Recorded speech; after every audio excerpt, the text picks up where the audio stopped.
As. पास करते हुए जो मैंने तरीका इस्तेमाल किया है वो है कीवर्ड आर्गुमेंट, जो कि भले मैं एज पहले दे दूं या नेम पहले कर दूं, डजंट मैटर, क्योंकि मैं की पास कर रहा हूं। पाइथन इज स्मार्ट इनफ कि वो बता देगा कि भाई कौन सी की कहां पे मौजूद है और वहां पे उसकी वैल्यू लगा देगा। अगर मैं पूछूं आपसे, मरून स्कार्फ मेरी बहन जी, आप प्लीज खड़ी हो जाएं। What will be the output, पहले फंक्शन देखिए क्या कर रहा है और आउटपुट बताएं इसका क्या आएगा। Print info age 50 name Arif, क्या आएगा मेरे पास output?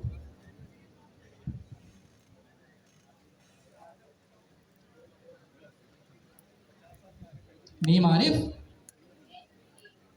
As age Arif, age 50 पक्का, 50 आरिफ, तो आप कुछ अलग लेके आएंगे। चले, थैंक यू सो मच, कोई मसला नहीं। आप बताओ बच्चे,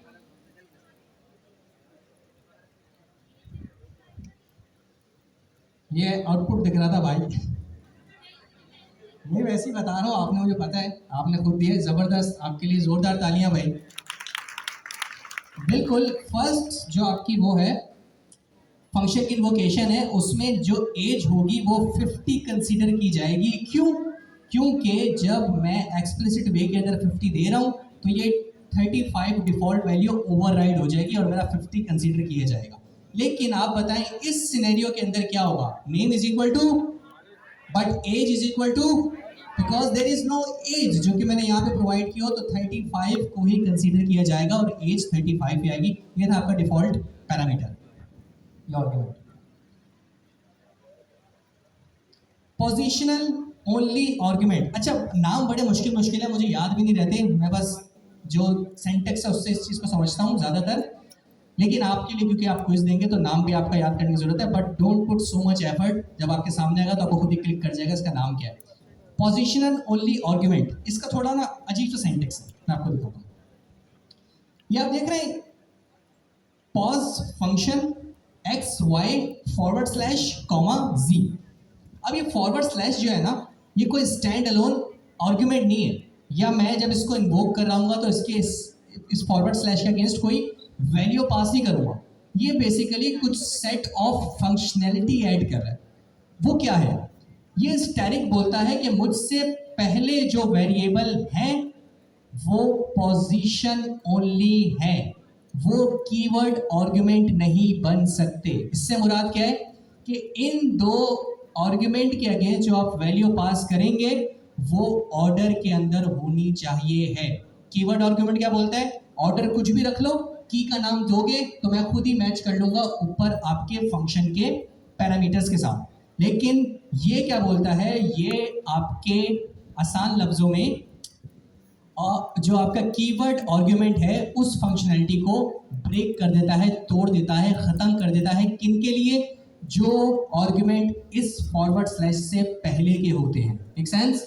तो अब होगा क्या कि अगर आप देखें कि मैं 1 2 ऐसे ही पास करूंगा, उसी ऑर्डर के अंदर पास करूंगा, मैं इसके अगेंस्ट की नहीं दे सकता, तो ये 1 जाके लगेगा x को, 2 जाके लगेगा y को, और इसके बाद फॉरवर्ड स्लैश के बाद जो पैरामीटर है उनको मैं अगेन एज अ वैल्यू भी ट्रीट कर सकता हूं कि अगर मैं राइट अवे यहाँ पे 3 पास कर दूं तब भी सही है, या फिर मैं इसे कीवर्ड आर्गुमेंट के तौर पे पास कर दूं कि भाई z इज इक्वल टू 3, तो ये z इस z को जाके मैच करेगा और इसकी वैल्यू पुट कर देगा। तो इस फॉरवर्ड स्लैश का एक ही मकसद है, वो है पोजीशन ओनली आर्गुमेंट्स। किन के लिए? जो इससे पहले, जो इसके लेफ्ट में है। इसका मकसद यही है कि भाई मुझसे पहले जो आर्गुमेंट्स हैं उनकी पोजीशन मैटर करती है, उनको आप एज अ कीवर्ड आर्गुमेंट पास नहीं कर सकते। हाँ, मेरे बाद जो हैं उनको अगेन आप एज अ कीवर्ड आर्गुमेंट पास कर सकते हैं। Make sense? इसको जरा देखिएगा, ये स्लाइड ही है भाई, मैं आपको पूरी क्लास में स्लाइड ही पढ़ाता हूँ, इसके अलावा कुछ भी नहीं पढ़ाता। देखिए अब ये चीज एरर देगी कि भाई मैं बोल रहा हूँ x is equal to 1, y is equal to 2, ये एरर देगा। वो बोलेगा क्योंकि इस फंक्शन के अंदर राउंड ब्रैकेट्स के अंदर थर्ड जो आर्गुमेंट पास है वो फॉरवर्ड स्लैश है, उसके अगेंस्ट आप कोई वैल्यू तो पास नहीं कर सकते, लेकिन हाँ उससे पहले जितने भी पैरामीटर हैं वो सिर्फ पोजीशन पे डिपेंडेंट है, आपकी वर्ड आर्ग्यूमेंट पास नहीं कर सकते। तो यहाँ पे मैं डायरेक्ट वैल्यू पास करूंगा, फर्स्ट वैल्यू एक्स को जाके लगेगी, सेकंड वैल्यू वाई को जाके लगेगी, मैं ऐसे पास नहीं कर सकता। हालांकि आप देखें अभी भी ऑर्डर सेम है, लेकिन अगेन क्योंकि ये कीवर्ड आर्ग्यूमेंट है और फॉरवर्ड स्लैश इसका अपोज है, उसको अपोज करते हैं। चलो आगे चलते हैं। ये नहीं बताया, ये एरर देगा। अब इसका बरअक्स, इसके उलट अगर आपने करना है तो आपके पास आता है कीवर्ड ओनली आर्ग्यूमेंट्स। पहला वाला क्या था? पोजीशन ओनली आर्ग्यूमेंट्स, उसका अपोजिट कि कीवर्ड ओनली आर्ग्यूमेंट्स। इसमें आप क्या करते हैं, इसमें सबसे पहला आर्ग्यूमेंट आप एज ए स्टैटिक पास कर देते हैं। ये भी अगेन इसके अगेंस्ट आप कोई वैल्यू पास नहीं करेंगे, वो वाला स्टैटिक अलग था। अगर आपको याद हो कौन सा वाला, अनपैकिंग वाला, उस स्टैटिक के फौरन बाद वेरिएबल आ रहा था, इस स्टैटिक के बाद कॉमा आ रहा है, तो ये आगे वालों के लिए कुछ इंफॉर्मेशन ऐड कर रहा है। ये बोल रहा है भाई मेरे आगे जितने भी हैं ये सब कीवर्ड ओनली है। क्या मुराद है कि जब फंक्शनी फाइनली आप इस फंक्शन को इन्वोक करेंगे तो आपको इस फॉर्मेट के अंदर आर्ग्यूमेंट पास करने के, आप की भी देंगे और उसके अगेंस्ट उसकी वैल्यू, की वैल्यू और आगे पीछे तो आप कर सकते हैं, क्योंकि कीवर्ड आर्ग्यूमेंट का मकसद फायदा ही है कि वो की से की को मैच करके उसकी वैल्यू पास करते हैं। तो अगेन ये चीज़ें सारी सिंपल है, लेकिन है बहुत सारे तरीके जो आपको कंफ्यूज कर सकते हैं। तो ये क्विज में आपको ज़रा हिला देंगे, तो ये आप प्रैक्टिस करेंगे तभी आपको आएंगे। है बेसिक चीज़ें, अगर मैं आपको जिस तरह मैंने आपको बताया सिंपल चीज़ें। आगे चलते हैं मेरे प्यारे दोस्त। आर्बिट्ररी और वेरिएबल लेंथ आर्ग्यूमेंट, ठीक है, इसका क्या मकसद है मेरे प्यारे दोस्तों? इसका मकसद वही वाला है जो आप इससे पहले पढ़ चुके हैं। कौन सा? अनपैकिंग वाला, सही है। बस पहला वाला अनपैकिंग हमने क्या किया था, हमने फर्स्ट आर्ग्यूमेंट ही अपना अनपैकिंग आर्ग्यूमेंट पास कर दिया था। लेकिन आप ये तो कर सकते हैं कि यार मुझे पहला आर्ग्यूमेंट पता है, मुझे दूसरा भी पता है, लेकिन तीसरा और उसके बाद कितने आएंगे वो मुझे नहीं पता कि कितने आ सकते हैं। तो इसके लिए आप क्या कर सकते हैं, आप ये वाला काम कर सकते हैं। क्या बता दें भाई, फर्स्ट आर्ग्यूमेंट तो मेरा बनेगा, वो मैं पास करूंगा और वो इस वाले वेरिएबल में स्टोर होगा, लेकिन उसके बाद जितने भी आएंगे वही अनपैकिंग वाला, वो तमाम एज अ टपल इस वार टपल के अंदर सेव कर देना। कुछ नहीं, कॉम्बिनेशन है स्टैंड अलोन वेरिएबल पास करने का और अनपैकिंग का, उसको उन्होंने आर्बिट्ररी आर्ग्यूमेंट्स बोल दिया। Make sense? तो अगर आप देखें जब मैंने इसको इन्वोक किया तो फर्स्ट आर्ग्यूमेंट हमेशा इस पे जाके लगेगा, कॉमा अगर मैं पास करूंगा तो वो तमाम वैल्यूज इसको एज अ टपल मिल जाएंगी, नहीं पास करूंगा तो नहीं मिलेंगी।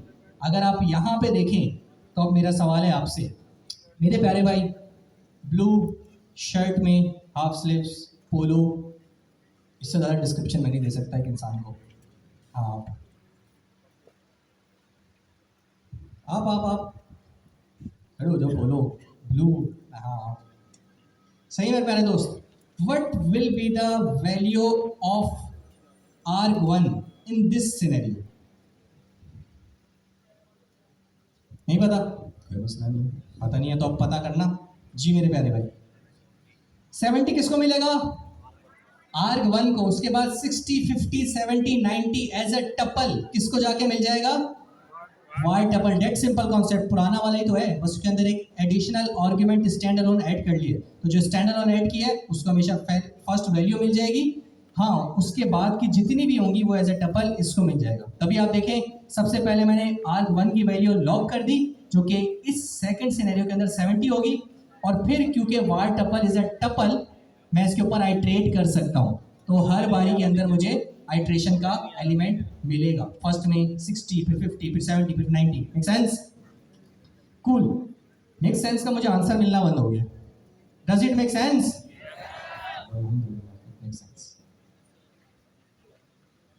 Function, Python function with return value, ये वही बात है जो मैं आपको बता चुका हूँ। हमेशा याद रखिएगा कि आप एक्सप्लिसिट वे के अंदर रिटर्न के कीवर्ड के साथ अपने फंक्शन से वैल्यू रिटर्न कर सकते हैं। अगर आप एक्सप्लिसिट वे के अंदर वैल्यू रिटर्न नहीं कर रहे तो बाय डिफॉल्ट क्या रिटर्न होता है? नन। नन का एन कैपिटल होता है। मैं बिल्कुल नहीं चाहता सर जी आपको घुमाएं, इसलिए मैं आपको बड़ा फोकस कर रहा हूँ। एन कैपिटल होता है। और अगर फंक्शन के अंदर मैं सिर्फ लिख दूं रिटर्न, तब भी क्या रिटर्न होता है? नन। अनोनिमस फंक्शन, जिस तरह टाइपस्क्रिप्ट के अंदर अनोनिमस फंक्शन थे, इसी तरीके से आपकी पाइथन के अंदर भी अनोनिमस फंक्शन है, but there is a difference. Anonymous function कैसे बनते हैं? लैम्डा। पाइथन के अंदर एनोनिमस फंक्शंस को बोलते हैं लैम्डा। ये एज अ कॉलबैक फंक्शन भी पास होते हैं और ये स्टैंड अलोन फंक्शंस भी बन सकते हैं, इनको हम लैम्डा बोलते हैं। ठीक है? ये कैसे होते हैं? ये मेरे प्यारे दोस्तों ऐसे होते हैं कि आप लैम्डा बोलते हैं, इसके बाद आप अपना टेक्निकली इस लैम्डा का आर्गुमेंट बताते हैं कि इस लैम्डा का आर्गुमेंट क्या बनना चाहता है, बन सकता है। ये एरे भी हो सकता है, ये स्ट्रिंग भी हो सकता है, ये बूलियन भी हो सकता है, जिस तरह फंक्शन के आर्गुमेंट कुछ भी हो सकता है। और उसके बाद कॉलन देके आप अपनी एक्सप्रेशन बताते हैं कि आप करना क्या चाहते हैं। थोड़ा सा कॉम्प्लेक्स बट बहुत ही स्मॉल और लीन क्लीन सिंटेक्स है इसका। इसमें आप हमेशा एक ही आर्गुमेंट ले सकते हैं, याद रखिए। एक फंक्शन के अंदर तो आप मल्टीपल कॉमा सेपरेटेड आर्गुमेंट ले सकते हैं ना, लेकिन लैम्डा का एक ही आर्गुमेंट होता है अभी के लिए, आगे हम डिस्कस करेंगे। और एक्सप्रेशन फिर आप कुछ भी जो भी आपकी फंक्शनैलिटी आप अचीव करना चाहते हैं वो आप करेंगे। सो लैम्डा ऐसे बनता है। लैम्डा का कीवर्ड आपका लैम्डा का पैरामीटर या आर्गुमेंट जो आपके फंक्शन के अंदर आप इस्तेमाल कर सकते हैं एक ही होगा। कॉलन देके अपनी एक्सप्रेशन की लैम्डा की मदद से आप क्या करना चाहते हैं। तो अगर आप देखें तो यही बताया हुआ है कि भाई लैम्डा है, इसके बाद आर्गुमेंट है। अगर आपको ये दिख रहा है आर्गुमेंट 1, आर्गुमेंट 2, आर्गुमेंट 3, ये एरे है तो टेक्निकली एक ही है। अगर स्ट्रिंग होगा तो एक ही होगा, नंबर होगा तो एक ही होगा। इन्होंने आर्गुमेंट एज एन एरे या फिर टपल लिया है। और उसके बाद आपकी एक्सप्रेशन की आप क्या करना चाहते हैं। नीचे एग्जांपल दियो तो बहुत मजा आ जाए मुझे। हाँ ये आप देखें लैम्डा, तो नहीं क्या किया हुआ है, आपका लैम्डा लिया है, आपका एक्स और वाई लिया है जो कि एज अ एरे आपको मिल सकते हैं, कॉमा सेपरेटेड आप इसको इस्तेमाल करेंगे और इसके बाद आपकी एक्सप्रेशन आ जाएगी जो भी आप अपने आर्गुमेंट्स की मदद से करना चाहते हैं। Make sense? ठीक है, ये आपके पास आ गया। लैम्डा के अंदर एक्स और वाई आ गया, तो अगर मैं बोलूँ माई लैम्डा के अंदर मैं 1 एंड 2 पास करूँ तो होगा क्या, 1 यहाँ पे आके लगेगा, 2 यहाँ पे आके लगेगा और 1 + 2 मुझे क्या मिल जाएगा, 3। Make sense? Cool, okay.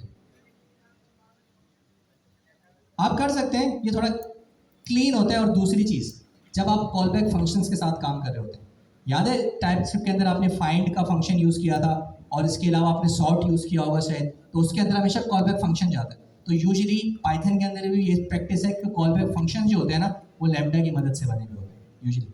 अगर आप जो मैंने आपको होमवर्क दिया है स्लाइड नंबर या क्या कहते हैं, हाँ ये Colab sheet number 6 I guess, उसके अंदर नीचे एक एग्जांपल दी हुई है फाइंड की, वो लैम्डा यूज़ कर रहा है, वो आपको अच्छी एग्जांपल देगा। अच्छा, इन्होंने यहीं पे 2 आर्ग्यूमेंट्स यूज़ कर लिए हैं। यूजुअली जब आप एज अ कॉलबैक यूज़ कर रहे होते हैं आपको एक ही आर्ग्यूमेंट मिलता है। ये अच्छा हुआ अगर ये आपके क्विज के अंदर आना है, तो आप एडवांस जब आप स्टैंड अलोन खुद लैम्डा बनाएंगे तो आप मल्टीपल वैल्यूज दे सकते हैं। लेकिन कॉल बैक फंक्शन के अंदर आपको हमेशा, क्योंकि आप आइट्रेशन के थ्रू आ रहे होते हैं, तो हर आइट्रेशन में आने वाला एलिमेंट आपका लैम्डा का आर्ग्यूमेंट बनता है। मेरी बात पे दोबारा गौर कीजिएगा। अगर आप लेट से एरे के ऊपर फाइंड चला रहे हैं और फाइंड आप कुछ कस्टम फाइंड करना चाहते हैं, तो आप उसके अंदर अपना कॉल बैक फंक्शन पास करेंगे और कॉल बैक फंक्शन आपका लैम्डा होगा। तो लैम्डा का एक ही आर्गुमेंट बनेगा, वो करंट आइट्रेशन का एलिमेंट बनेगा। ठीक है, तो कॉल बैक के अंदर यूजुअली आपका लैम्डा का सिर्फ एक ही आर्गुमेंट या पैरामीटर होता है। अगर आप कस्टम बना रहे हैं, जैसे इन्होंने यहीं पे बना दिया है, तो आप nth नंबर, जिस तरीके से आप कस्टम फंक्शन बनाते हैं ना उसके अंदर कॉमा सेपरेट जितने भी दे दें, इसी तरीके से आप यहाँ पे भी nth नंबर ऑफ आर्गुमेंट या पैरामीटर कॉमा सेपरेटेड पास कर सकते हैं। लेकिन अगेन इसका थोड़ा क्लीन लीन वर्जन है, जो कि हो सकता है आपके लिए कॉम्प्लेक्स हो, कि राउंड ब्रैकेट्स भी मत लगाएं, कॉलन के बाद अपना सिंगल एक्सप्रेशन दें जो कि आप चाहते हैं अपने लैम्डा के थ्रू अचीव करना, दैट्स ऑल। और मैं यहाँ पे ये करना चाहता था कि एक्स और वाई को, जो कि 1 और 2 है मेरे कॉन्टेक्स्ट के अंदर, प्लस कर दिया और मेरे पास 3 आ गया। तो आपको एक ही काम करने के 2 तरीके मिले हुए हैं।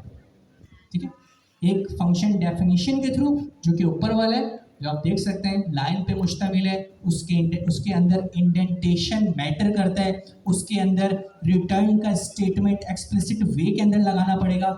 इसके बरक्स ये जो दूसरा है, ये आप 1 लाइन के अंदर पूरा अपना सिनेरियो अचीव कर सकते हैं। अगर मैं आपको आसान यूज केस बताऊं कब लैम्डा यूज करना है और कब, अगर आपका फंक्शन जो है वो एक सिंगल स्टेटमेंट के ऊपर, मतलब सिंगल उसने एक वैल्यू रिटर्न करनी है और कुछ नहीं करना, उसके अंदर कोई वेरिएबल्स नहीं बनने, कोई कैलकुलेशन नहीं हो रही खतरनाक किस्म की, तो आप लैम्डा यूज करें। अगर आपका फंक्शन थोड़ा कॉम्प्लेक्स है, उसके अंदर वेरिएबल्स बन रहे हैं, उसके अंदर कुछ और कैलकुलेशन हो रही है, तो गो फॉर दिस सिनेरियो या दिस तरीका जो कि आपका फंक्शन डेफिनेशन कहलाता है। ठीक है, मेक सेंस?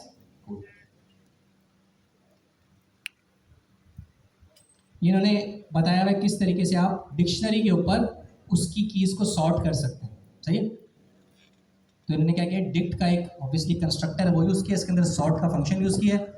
इसमें माई डिक्ट डॉट आइटम्स ये क्या करता है, इसको लिस्ट के अंदर की वैल्यू पेयर बना देता है और फिर लैम्डा बताया कि भाई लैम्डा, ये देखिए आप कॉल बैक फंक्शन दिया हुआ है ना, तो की क्या बनी है मेरी, एक लैम्डा फंक्शन बना। अच्छा ये क्या है, ये बेसिकली सॉर्टेड का तरीका है, फॉर्मेट है, जो कि सबसे पहले आपसे एक लिस्ट एक्सपेक्ट करता है और फिर उसके बाद बोलता है कि भाई लिस्ट तो तुमने दे दी है, लेकिन अब लिस्ट को सॉर्ट कैसे करना है वो वाली फंक्शनलिटी बताओ। तो आप देखिए, तो मैंने कुछ नहीं किया, सॉर्टेड के अंदर कॉमा सेपरेटेड दो पैरामीटर पास किए कि एक्चुअल अपनी डिक्शनरी के आइटम्स निकालनी है जो कि की वैल्यू पेयर होगा, और फिर अपना लैम्डा बना दिया। तो मैंने क्या किया है, आइटम वन किसको रिप्रेजेंट करेगा, 5 2 8 1 इनको रिप्रेजेंट करेगा। तो मैं बोला सॉर्ट कर दो ऑन द बेसिस ऑफ ये 1 2 5 है, तो इसने यही किया है, तो उसने 1 2 5 8 not on the basis of keys, on the basis of value इस पूरी डिक्शनरी को सॉर्ट कर दिया। Make sense? By default dictionary भी सॉर्ट नहीं होती, इट्स एन ऑब्जेक्ट, लेकिन अगर आप एक्सप्लिसिट वे के अंदर किसी बेस के ऊपर उसको सॉर्ट करना चाहते हैं तो ये आपके पास एक तरीका है। अगेन कोड याद करने की कोशिश मत कीजिए, जब तक आपको समझ नहीं आता कोड का रट्टा मारेंगे, अगला कोड याद रट्टा मारेंगे, पिछला कोड का रट्टा भूल जाएंगे। समझ आ गया? That's all. तो फिर आप यहाँ पे आइटम 0 लगाएंगे, आइटम 1 आपको वो देगा, आइटम 0 आपको की देगा। लेकिन आपको पता है की किस बेस पे सॉर्ट होगी, फर्स्ट करेक्टर का यूनिकोड, याद है ना, फर्स्ट करेक्टर का यूनिकोड। ये मैंने बता दिया स्कोप ऑफ वेरिएबल्स, वो हमने भी आपको बताया हुआ है कि स्कोप ऑफ वेरिएबल, आपके वेरिएबल्स के स्कोप होते हैं ग्लोबल लोकल। अभी आपके लिए इसके लिए दो स्कोप आपको पता होने चाहिए, ग्लोबल एक लोकल। सही है? ग्लोबल वो जो कि आप थ्रू आउट द एप्लीकेशन इस्तेमाल कर सकते हैं, लोकल वो जो कि एक बाउंड्री हो जिसके अराउंड। ठीक है, जैसे आप देख सकते हैं फंक्शन के अंदर अगर मैंने कोई वेरिएबल बनाए तो जब तक फंक्शन की एग्जीक्यूशन चल रही है मैं उस वेरिएबल को इस्तेमाल कर सकता हूँ। जैसे उस फंक्शन की इन्वोकेशन खत्म, वो वेरिएबल भी खत्म, उसका कोई निशान नहीं बचेगा, मेमोरी के अंदर कोई फुटप्रिंट नहीं बचेगा। तो ये बस ग्लोबल और लोकल स्कोप के अंदर ये चीज याद रखिए। नीचे चलता हूँ। अच्छा, एक और मेरे प्यारे दोस्तों, आर्ग्यूमेंट के ऊपर एक और चीज आ गई, सिंगल स्टैटिक आपकी इंडिविजुअल वैल्यू जो आप फंक्शन इन्वोकेशन में पास करते हैं उनको मिला के एक टपल बना देता है। क्या बना देता है? टपल। डबल स्टैटिक क्या करता है, उसको डिक्शनरी बना देता है। क्या बना देता है? डिक्शनरी। तो अगर आप देखें नीचे, लेकिन इसके लिए आपको नीचे नेम्ड आर्ग्यूमेंट पास या फिर कीवर्ड आर्ग्यूमेंट पास करने पड़ेंगे। तो आप देख सकते हैं कि यहाँ पर मैंने स्टैटिक से पहले क्या लगा दिए, दो स्टैटिक। इसका मतलब क्या है कि जितने भी माय फंक्शन के अंदर पैरामीटर पास होंगे जब इसको इन्वोक करना, तमाम पैरामीटर को एक डिक्शनरी बना देना। क्या बना देना? डिक्शनरी। तो आप देख सकते हैं अब जब डिक्शनरी बनेगी तो डिक्शनरी के अंदर की भी होती है और वैल्यू भी होती है। मेक सेंस है ना भाई? तो जब मैं डबल स्टैटिक लगाऊंगा तो इन्वोक करते हुए मुझे मेक श्योर करना है कि मैं कीवर्ड आर्गुमेंट का तरीका इस्तेमाल करूं, ताकि जब ये स्टूडेंट डिक्शनरी बने तो एफ नेम की बने, अली वैल्यू बने, एल नेम की बने, उस्मान वैल्यू बने। सेम गोज फॉर ये जो इतने ज्यादा मैंने कॉमा सेपरेट दिए, इसमें एफ नेम की बनेगी, ये वैल्यू बनेगी, ये की बनेगी, ये वैल्यू बनेगी, ये की, ये वैल्यू, ये की, ये वैल्यू। Make sense? तो again it's all about arguments. Argument pass करने के बहुत सारे तरीके हैं, याद मुझे भी कतन सारे नहीं रहते, और ना ही ये सारे तरीके हैं जो कि मैं इस्तेमाल करता हूँ। मेरे चुनिंदा 2-4 तरीके मैं इस्तेमाल करता हूँ, लेकिन अभी आपको थोड़ी एफर्ट करनी पड़ेगी, थोड़ा अपने जहन में बिठाना पड़ेगा, क्योंकि आपने क्विज लिया है। हमने जब किया था हमें भी बिठाना पड़ा था, लेकिन इन लॉन्ग रन आपको ये याद करने की ज़रूरत नहीं है। कॉन्सेप्ट लें, ऐसा भी हो सकता है, यूँ भी कर सकता हूँ। इवेंचुअली जब आप करने बैठेंगे आपको खुद ही किसी ना किसी सोर्स से पता चल जाएगा, गो विद दिस अप्रोच और गो विद दैट अप्रोच।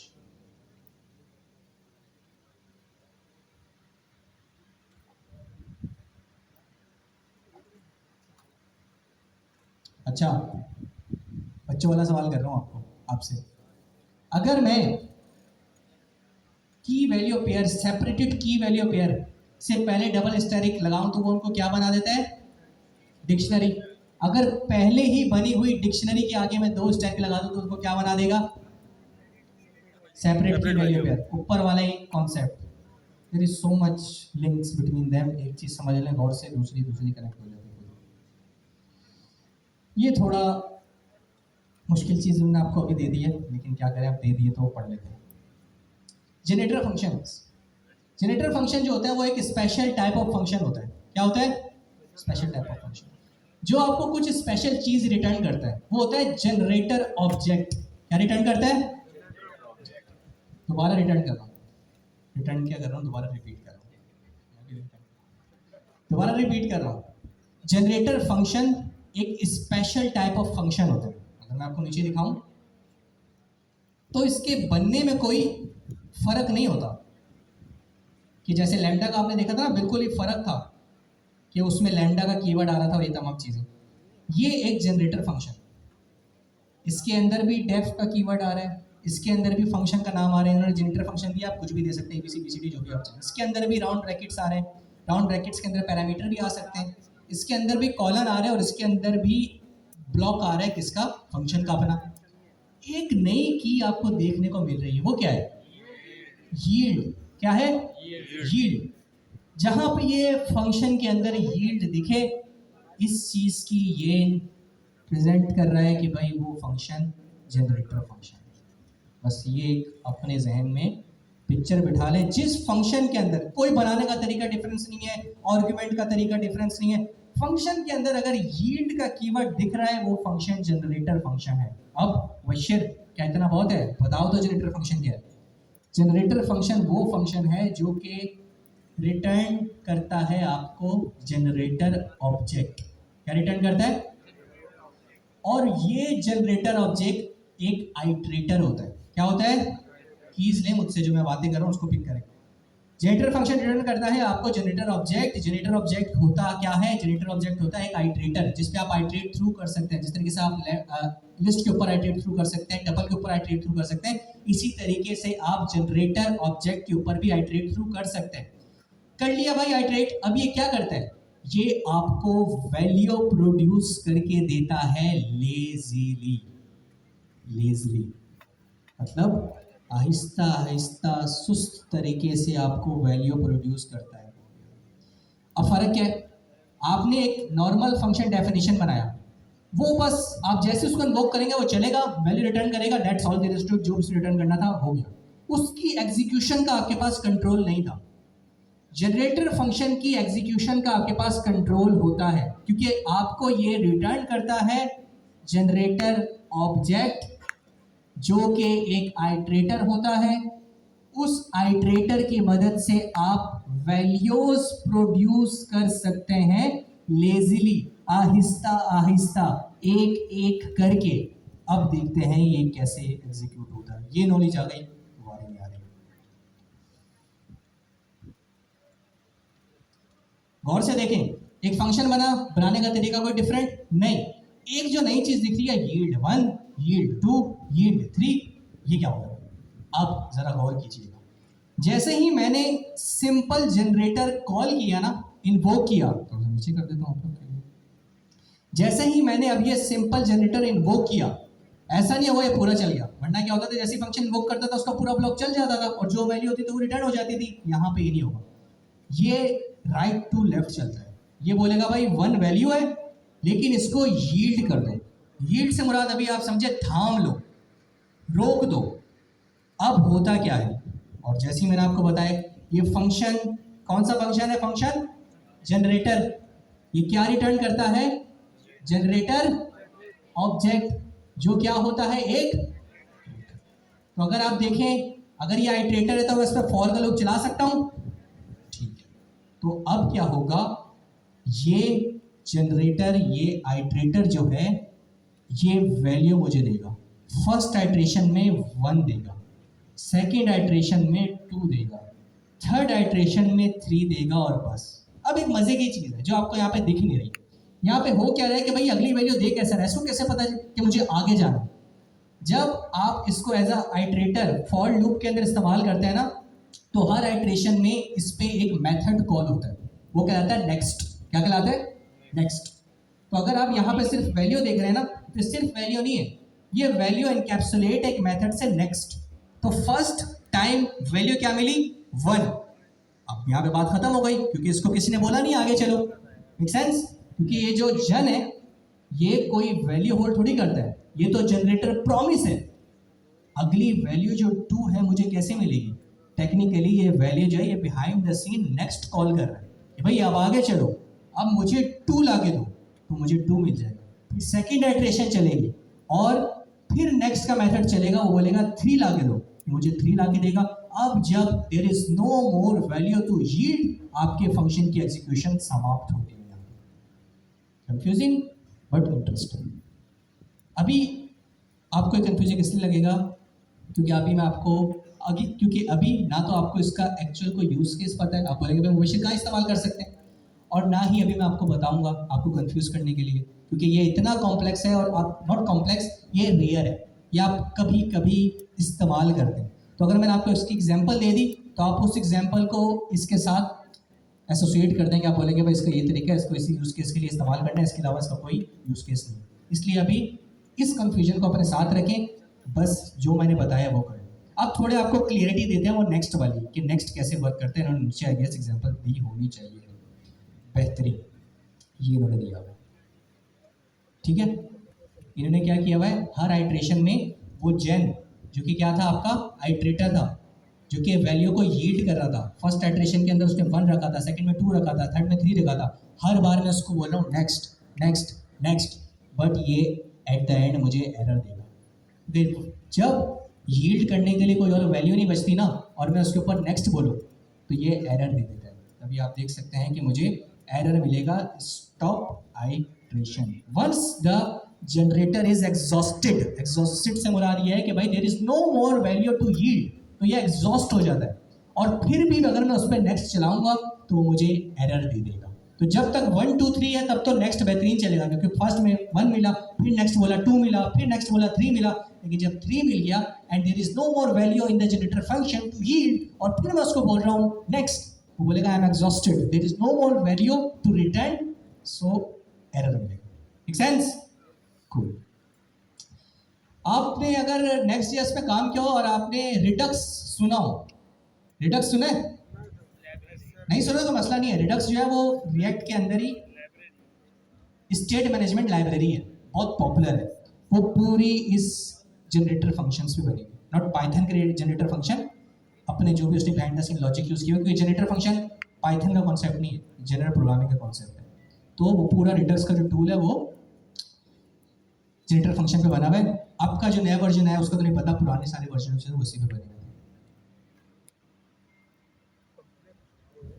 ये इन्होंने इसकी कोई एग्जांपल्स दी हुई है कि इसको कब इस्तेमाल करना है, लेकिन आई वुड प्रेफर कि आप इसको पढ़ लें, लेकिन इससे कोई इंस्पिरेशन उसको जहन में बिठाने की जरूरत नहीं है। बस थोड़ा सा कॉन्सेप्ट ले लेना अच्छा इस तरीके से, क्योंकि ये इनमें से कोई भी ऐसी एग्जाम्पल नहीं है जो आप बोलें कि भाई रॉक सॉलिड है। ये आपके बिल्कुल बेसिक सी है जिसको आप वैसे भी अचीव कर सकते हैं। There is no special reason to use generator to achieve these 3 scenarios. Make sense? आगे चलते हैं। ये जनरेटर फंक्शन की और एग्जांपल्स दी हुए इन्होंने। रिकर्सिव फंक्शन मैं नहीं बता रहा, रिकर्सिव फंक्शन आपको पता होना चाहिए, मैं यहाँ पे बस आपको दिखा रहा हूँ। जिन्होंने मेरे साथ नहीं पढ़ा मैं उनको बस एक की पॉइंट और एक की नोट्स देते हुए जा रहा हूँ। रिकर्सिव फंक्शन, रिकर्सिव फंक्शन वो होता है जो अपने स्कोप में अपने आप को कॉल कर रहा होता है। पहला एट्रीब्यूट क्या कर रहा होता है, अगर आप देखें गौर से तो फैक्टोरियल एक फंक्शन है। वी ऑल नो फैक्टोरियल क्या करता है, अगर 5 दिया है तो 5 4 3 2 1 नीचे की तरफ लाता देगा, क्या मल्टीप्लाई करता रहेगा। अच्छा, फैक्टोरियल सॉरी रिकर्सिव फंक्शन क्या होता है, जो अपने स्कोप में ही, अगर आप देखें कॉलन के बाद अब ये पूरा इसका स्कोप है, अपने स्कोप में अपने आप को ही कॉल कर रहा होता है। तो फंक्शन का नाम क्या है, फैक्टोरियल, और अपने स्कोप में किसको कॉल कर रहा है, फैक्टोरियल को ही, मतलब खुद में ही खुद को कॉल कर रहा है। पहला एट्रीब्यूट। दूसरा एट्रीब्यूट याद रखिए, हमेशा आपकी ऐसा कोई बेस स्टेटमेंट जिसको हम बेस क्लास बोलते हैं, होनी चाहिए है आपके रिकर्सिव फंक्शन में, जिसके बदौलत वो स्टॉप। वरना अगर आप फंक्शन के अंदर फंक्शन को कॉल कर रहे हैं तो वो तो कॉल होता रहेगा, एक फंक्शन खुद को कॉल करेगा, वो दोबारा देखेगा मेरे अंदर मैं ही कॉल हो रहा हूँ, वो दोबारा कॉल होगा, ऐसे ही इनफाइनाइट लूप चल जाएगा। तो आपने कोई एंडिंग पॉइंट बताना होता है। तो हमेशा आप देखेंगे आपके रिकर्सिव फंक्शंस के अंदर कोई कंडीशंस होंगी, इफ होगा, एल्स होगा, स्विच होगा, मैच केस होगा, ये तमाम चीज़ें आपके रिकर्सिव फंक्शन में मौजूद होंगी। क्यों? क्योंकि उसको रोकना भी तो है कि भाई कोई तो पॉइंट आएगा कि तुम रुकोगे, वरना तो तुम चलते रहोगे।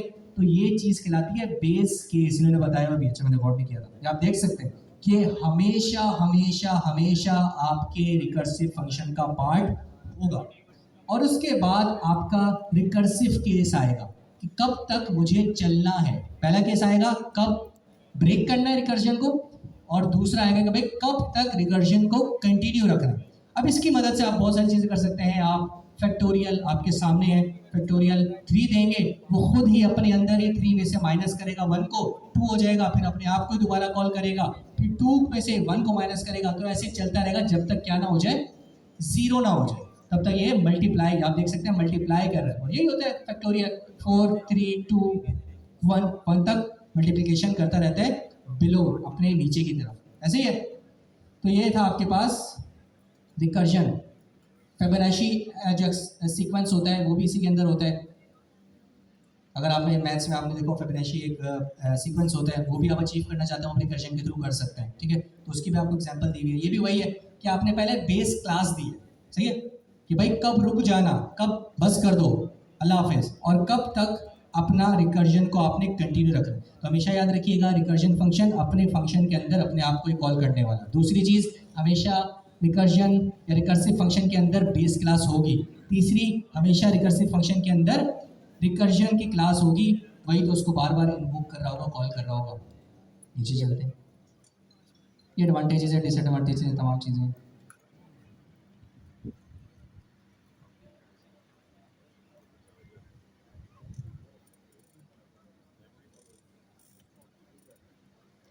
I guess that's all there is to it.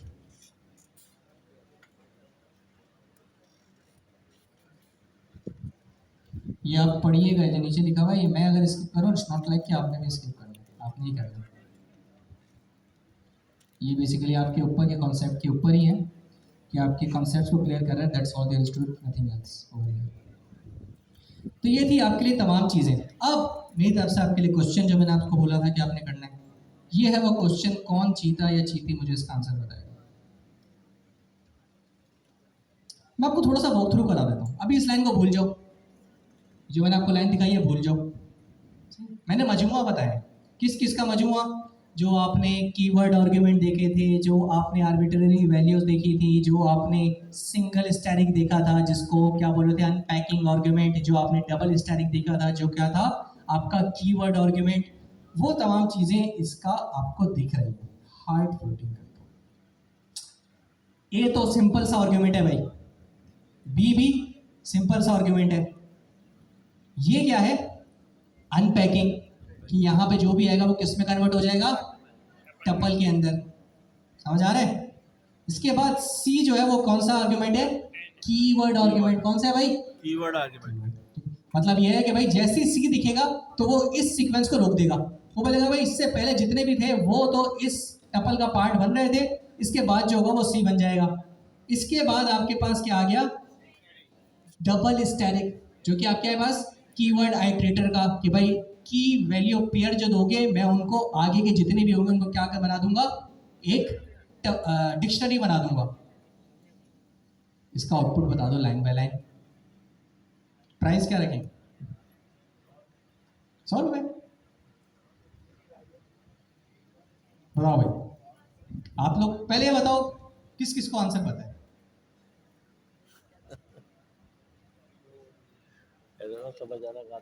चले 2000, तो ये सही है, ये अभी के लिए बेसिक। 2000 रुपए इसका आंसर। वो दो बंदे बताएं, एक वो जिसको आंसर पता है और एक वो जो प्राइस ले। वो वाला बंदा नहीं चाहिए, नहीं सर मुझे नहीं चाहिए, ये वो प्राइस रखा है तो भाई लो, यू अर्न इट, ओके। कौन इसका आंसर बताएगा? कुछ नई चीज नहीं, जो बताया है तमाम चीजें इनकैप्सुलेट करके सामने रख दी आपकी क्विज की प्रैक्टिस में। पैसे कौन देगा? नहीं, 2000 की बात है, कौन देगा इसकी बात कतई नहीं हुई। चले भाई, कौन है जो आंसर देगा? पहले ये बता दे कौन है, आंसर दे। और वो वाला बंदा नहीं चाहिए ना यहाँ से ना यहाँ से, जब प्राइस दें तो सर हमें नहीं चाहिए ये वो ऐसे, तो फिर आप गलत कर रहे हैं ना। प्राइस तो होता है इसलिए कि आपने वो जीता है। आप हैं, आप आंसर देंगे, आप दे सकते हैं, आप दे सकते हैं, यहाँ से कोई आप दे सकती हैं, ठीक है। अब क्या करें, अक्कड़ बक्कड़ बम्बे को करें? लेडीज फर्स्ट कर लें? नहीं, गलत हो जाएगा। चलें पहले हम वो करते हैं कि भाई लेडीज या जेंट्स, सही। 1 2 नहीं, 1 2 तो मुझे पता है किस पे आगे रुकेगा। अक्कड़ बक्कड़ करते हैं, अक्कड़ बक्कड़ बम्बे बो 80 90 पूरे 100, क्या कर सकते हैं। चले भाई, नहीं ट्रस्ट नहीं, मुझे नहीं पता है, इट्स रैंडम। जी, कौन आंसर देगा? एनीवन? कोई भी आप, चलो आप दे दो।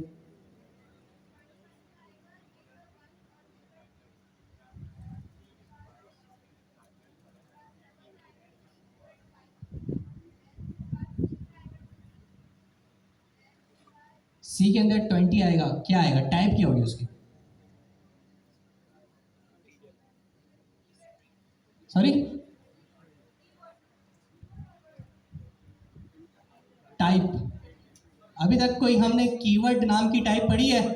Data type, string number, Boolean, tuple, list, dictionary, set, ये बताओ भाई, इस सी की टाइप क्या होगी? वैल्यू तो आपने बता दी, क्या आपने बोला सी की जगह क्या आएगा? 20। सी की टाइप क्या होगी? इंटीजर होगी। आगे चलो,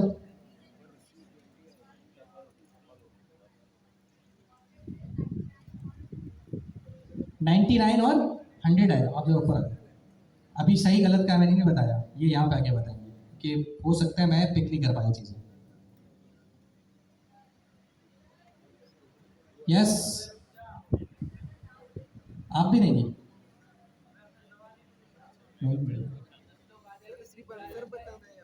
मैं नहीं देगा, इनकी पहली आवाज कुछ है।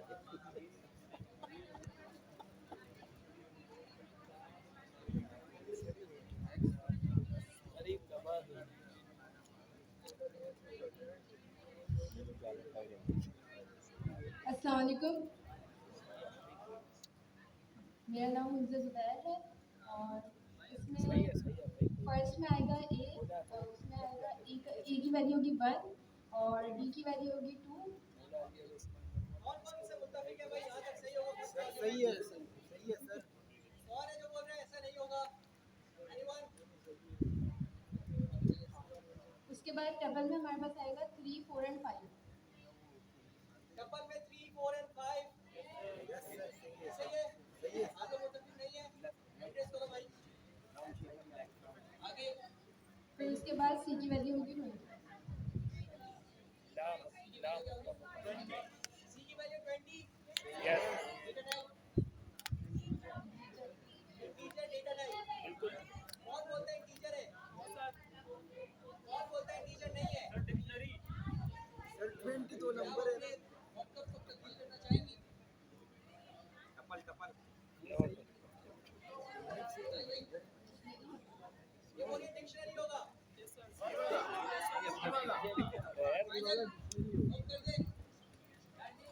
होगा। आगे चलें। फिर उसके बाद 99 है। इसके बाद 99 है। एक चीज पे गलत हो गई है, लेकिन इतना सबसे अच्छा बताया, क्लैपिंग भाई के लिए। सिर्फ क्लैपिंग। हाँ, नहीं बोले तो दे दो। सर बुरी बात है। 1 मिनट प्राइस तो ले जाओ बच्चे, लेकिन उससे पहले मैं यहाँ पे अब आप लोग को ब्रेक डाउन करके बताना चाहता हूँ, ठीक है? आप यहीं पे रहो। आपका नाम क्या था बच्चे? मुनज़्ज़ा ज़ुबैर। मुनज़्ज़ा ज़ुबैर के लिए जोरदार तालियां भाई, जोरदार मींस जोरदार।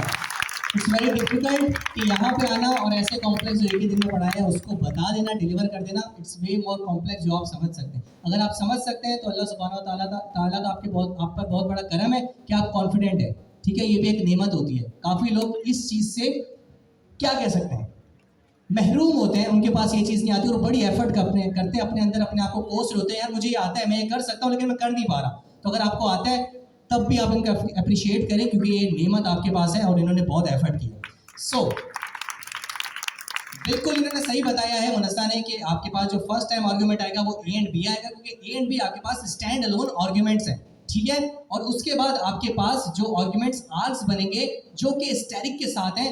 इसका मुराद ये है कि भाई 1 2 के बाद जितने भी पैरामीटर मेरे पास आएंगे वो एज अ टपल ट्रीट होंगे, तो 3 4 5। लेकिन भाई कब तक?